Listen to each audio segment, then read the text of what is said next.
रात की रसोई। रात के लगभग 12:30 बज रहे थे। आसमान गहरे नीले स्याही की तरह शांत और विशाल फैला हुआ था। कहीं कहीं बादलों की छोटी छोटी टोलियां चांद की रोशनी को काटती हुई आगे बढ़ रही थीं। शहर के अधिकांश लोग नींद की आगोश में डूब चुके थे, लेकिन जगमगपुर कस्बे के पुराने मोहल्ले कश्मीरी गली का एक घर आज कुछ अलग ही ऊर्जा से गूंज रहा था। ये घर था पागल बावर्ची रामलाल का। रामलाल को मोहल्ले वाले यही कहते थे, पागल बावर्ची, क्योंकि वह रात के किसी भी समय खाना पकाना शुरू कर देता था।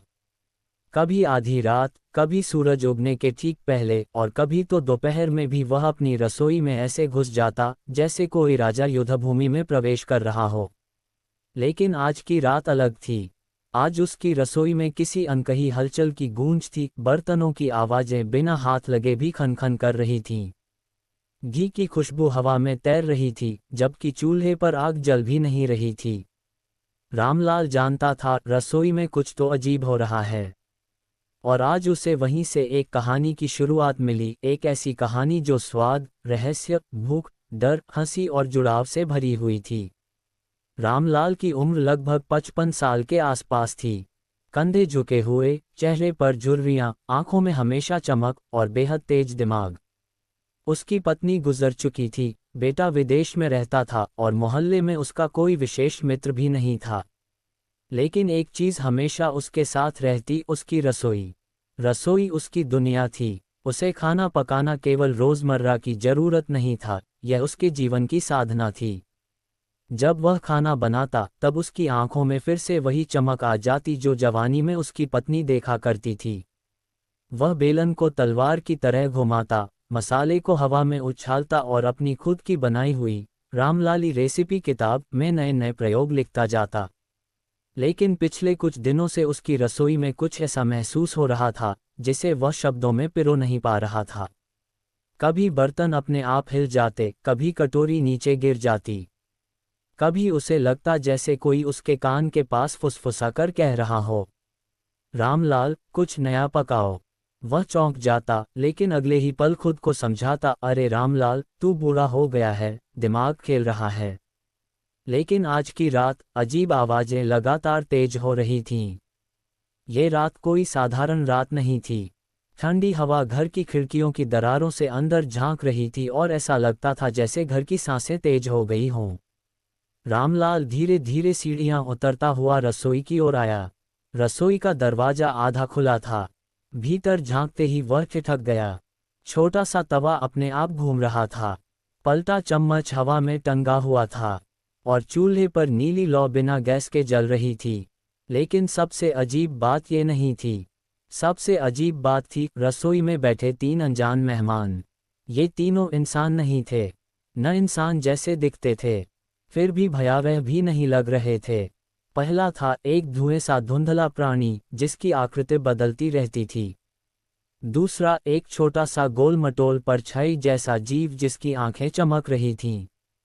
तीसरा पूरी तरह से प्रकाश से बना हुआ, जैसे किसी दीपक से उठा कोई जिन। रामलाल ने डरते डरते पूछा, कौन हो तुम लोग?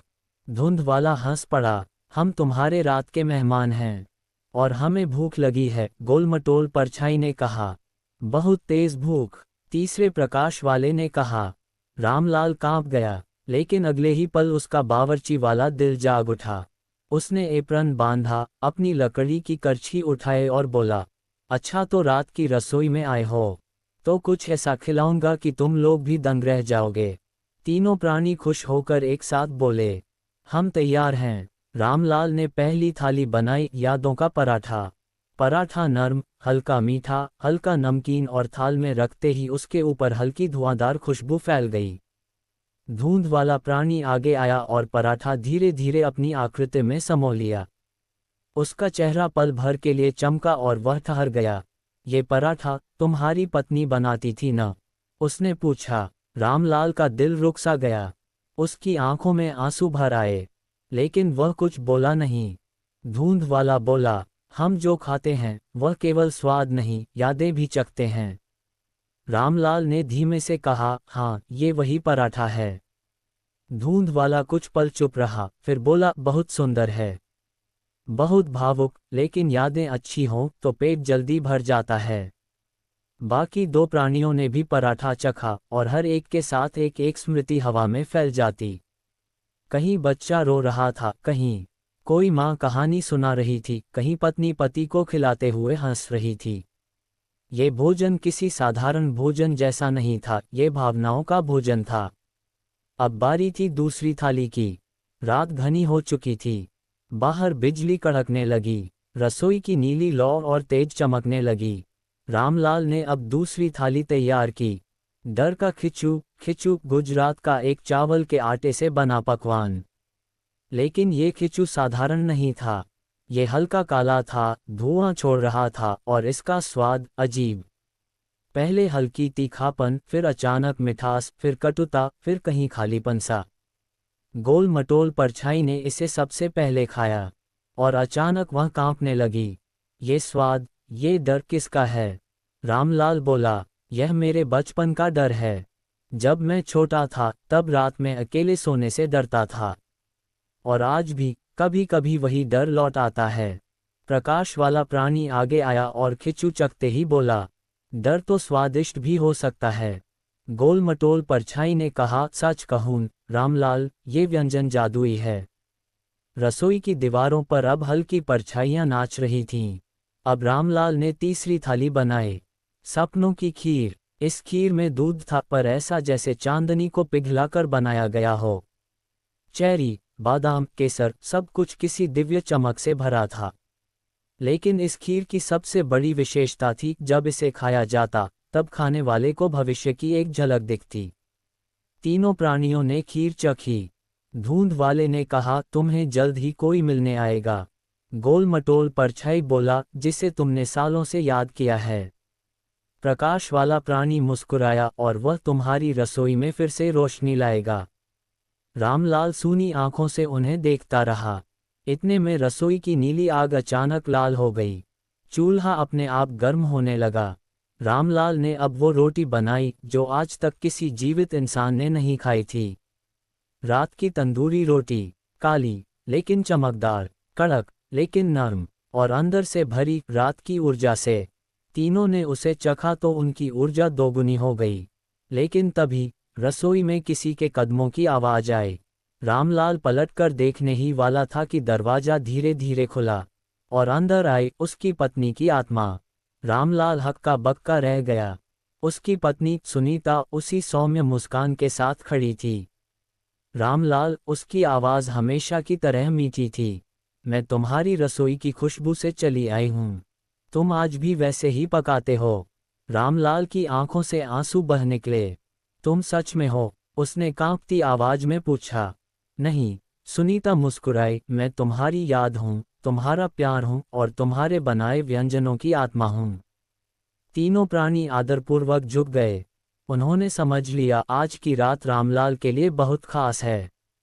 सुनीता ने रामलाल से कहा, मेरे जाने के बाद तुम बहुत अकेले हो गए। लेकिन तुम्हारी रसोई जिंदा है। इसमें तुम्हारा दिल बसता है। रामलाल ने आंसू पोंछे और कहा, तो मैं आज तुम्हारे लिए एक आखिरी भोजन बनाऊंगा। उसने चूल्हा फिर से जलाया। आज उसने बनाया शांति का सांभर और जीवन का चावल। ये भोजन साधारण था, लेकिन इसका असर असाधारण। तीनों प्राणी, सुनीता की आत्मा और रामलाल, सब ने साथ बैठकर खाना खाया। खाना खत्म होते ही सुनीता ने कहा, अब मुझे जाना होगा, लेकिन तुम अकेले नहीं हो। रात की रसोई हमेशा तुम्हारे साथ है। और वह धीरे धीरे गायब हो गई। अगली सुबह जब सूरज उगा तो मोहल्ले वाले देखकर हैरान रह गए। रामलाल का घर रोशनी से भरा था। वह खुशी खुशी सबको बुला रहा था, आज मेहमान बनकर आओ। रात की रसोई ने मुझे एक नई जिंदगी दे दी है। लोग आए, खाना खाया, हंसे और रामलाल की रसोई फिर से दुनिया की सबसे गर्म और प्यारी जगह बन गई। तीन रात वाले प्राणी, वे वापस नहीं आए, लेकिन उनकी याद रसोई की दालों, मसालों और खुशबुओं में बनी रही।